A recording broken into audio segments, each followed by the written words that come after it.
Ada larangan Nabi SAW meninggikan suara mengganggu orang solat di masjid.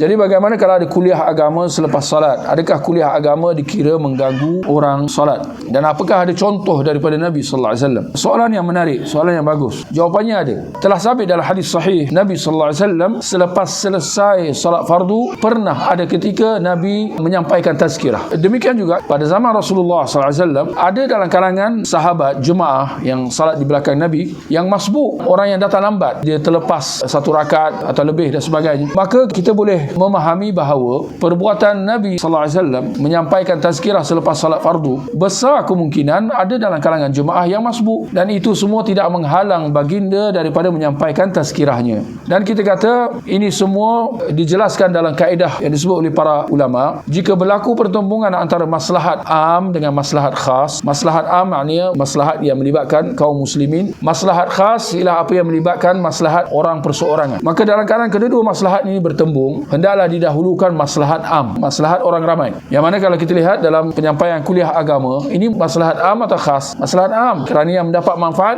ramai orang. Berbanding dengan orang yang terganggu dengan solat, dia orang ramai ke orang perseorangan? Orang perseorangan. Orang yang masbuk itu sajalah yang terganggu, sedangkan yang lain sedang mendengar kuliah agama yang disampaikan. Justru kita kata tidak ada masalah untuk diadakan kuliah agama selepas salat fardu, sekalipun dalam keadaan mungkin akan ada orang perseorangan yang masbuk atau orang perseorangan yang sedang solat sunat. Kita kata itu tidak ada masalah. Cuma dalam masa yang sama kita ingatkan supaya jangan kita kata apa, gangguan lah, kuliah agama tu mengganggu. Sedaya upaya dielakkan, seperti mana menggunakan speaker luar yang memang boleh mengganggu orang-orang di luar masjid. Demikian kalau dapat dihadkan speaker-speaker dalam masjid itu, maka tak perlu buka semua speaker. Kalau dapat dibataskan, seperti yang kalau kita lihat di Masjid Haram, Masjid Nabi, kan ada kuliah-kuliah tapi suaranya tak sampai satu masjid semua. Supaya ini dihadkan pada orang yang sedang hadir mendengar saja. Andainya dapat dilakukan sedemikian, itu yang terbaik. Walau apapun, kalau dihadkan kepada speaker dalam masjid sahaja,